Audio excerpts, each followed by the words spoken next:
In November 2005, President George W. Bush requested that Congress fund $7.1 billion in emergency spending for flu pandemic preparedness. His plan also included $1.4 billion for government purchases of antiviral drugs. Now, these expenditures included Tamiflu,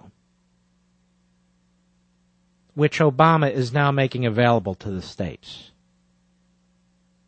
Now, did you hear a single word from Obama in his little press conference about the foresight of the Bush administration, if in fact he believes this is a serious enough emergency, which he does because he declared one, to release this drug?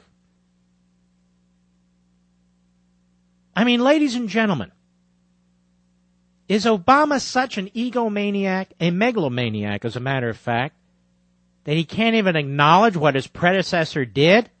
The processes and the inventory that's available, not as a result as anything he and his hatchet men have done, but the work of the prior administration. Well, let's listen to Cut 2 again, and you tell me if he's telling the truth and if he has the class that a great leader of his kind would have. Go.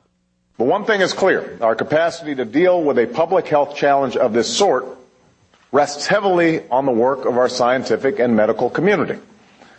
And this is one more example of why we can't allow our nation to fall behind. Unfortunately, that's exactly what's happened. That's enough of you. Unfortunately, nobody's as good as me. Unfortunately, nobody's as smart as me. Unfortunately, nobody is as has the forethought that I have. Has the foresight that I have. Unfortunately, nobody can be me but me. Everybody's an idiot. I'm a genius. Meanwhile, what's he doing? He's living off your sweat, your hard work, and mine. That's what taxation is. That's what redistribution of wealth is. You don't create a damn thing. You punish people. You repress people. How brilliant do you have to be to do that? Meanwhile, in his administration, what's he doing?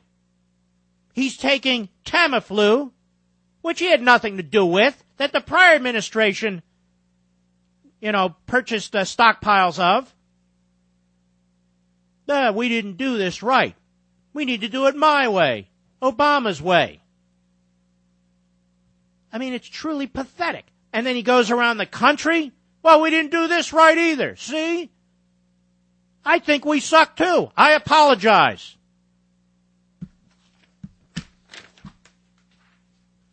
Unbelievable. This guy's unbelievable. And what's even worse than him are the morons that talk this guy up. Or the morons who pretend that he's someone who he's not. CDC. Now listen to this joke. U.S. begins border monitoring for swine flu. And I'm thinking, well, how are we going to do that? AP. Amid surging worries about a global pandemic, the United States launched border screening for swine flu exposure. The European advised against non-essential travel. Many Asian countries closely questioned arriving visitors, and Russia, China, and Taiwan waived quarantines. The acting head of the U.S. Centers for Disease Control and Prevention, because there is no actual head of it. Obama's too busy to do that, yes. Revealed that American authorities were starting to undertake passive screening at its borders. So I'm thinking, passive screening, what the hell is that? Richie Besser declared anew the Obama administration's call for people to stay calm and take precautions. I don't know, do you see rioting in the streets? I think we're staying pretty calm. You washing your hands? Would you be washing your hands if the government didn't tell you to wash your hands? Would you be hanging around people who cough and sneeze if the government didn't tell you to hang around people who cough and sneeze? Oh, thank God for the CDC. Let's see, multiple airlines. So what are we doing? The U.S. declared a national health emergency Sunday in the midst of uncertainty about whether a mounting sick count really meant ongoing infections, or just that health officials had missed something simmering for weeks or months. But the declaration did allow Washington to ship roughly 12 million doses of flu-fighting medications from a federal stockpile to states case they eventually needed them. That's what Obama did. He dipped into the Bush stockpile of flu-fighting medications. Now, do you have to be a Bush lover or a Bush hater to give credit where credit is due? So why won't Obama do it? Because he's a megalomaniac. He's a small man. That's why.